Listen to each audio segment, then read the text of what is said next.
আসসালামু আলাইকুম। যারা সামনের কলিংয়ে মালয়েশিয়াতে আসতে চাচ্ছেন তাদের জন্য একটা সতর্কতামূলক একটা পোস্ট এটা।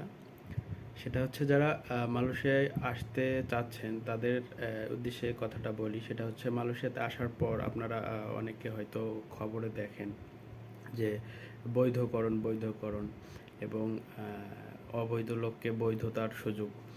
আসলে বৈধ অবৈধ কেন হয় তারা, তো এই বিষয়ে আপনাদেরকে একটু আমি বোঝানোর চেষ্টা করি।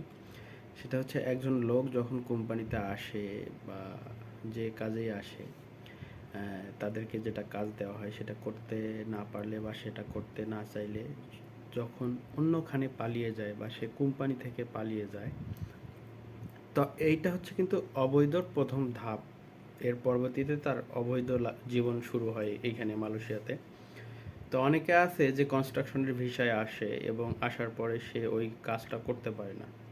অনেক পরিশ্রমের কাজ, রোদের মধ্যে কাজ করতে হয়, অনেকে করতে পারে না, যার কারণে ওইখান থেকে পালিয়ে যায়। আবার অনেকে আসে, আসার পর দেখে যে তার কোম্পানি দিচ্ছে বেসিক বেতন, সেখানে আবার ওভার টাইম নাই, অনেক সময় থাকে থাকে না।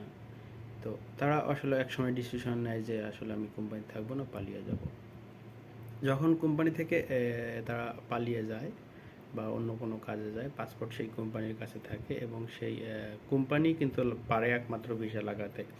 আপনি যদি ব্যক্তিগতভাবে যদি ভিসা লাগাইতে চান বা ভিসা রিনিউ করতে চান, এটা কিন্তু আপনার পক্ষে সম্ভব নয়।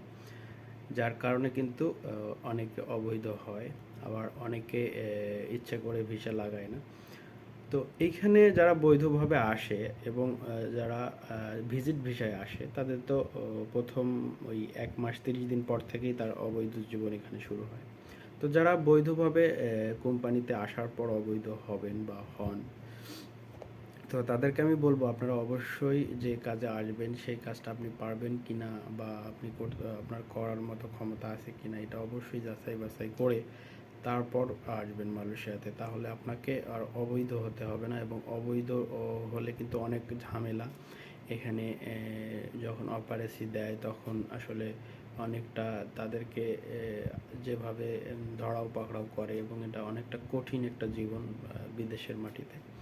তো আমি সবাইকে অনুরোধ করব, আপনারা আসার আগে, আসার পূর্বে অবশ্যই আপনি যে কাজে আসতেছেন সেই কাজটাকে যাচাই বাছাই করে দেখে শুনে আপনি পারবেন কি না সব কিছু বুঝে শুনে তারপর বিদেশে আসবেন। তো সবাই ভালো থাকবেন, সুস্থ থাকবেন, এবং সতর্কতামূলক পোস্ট পেতে আমার পেজটা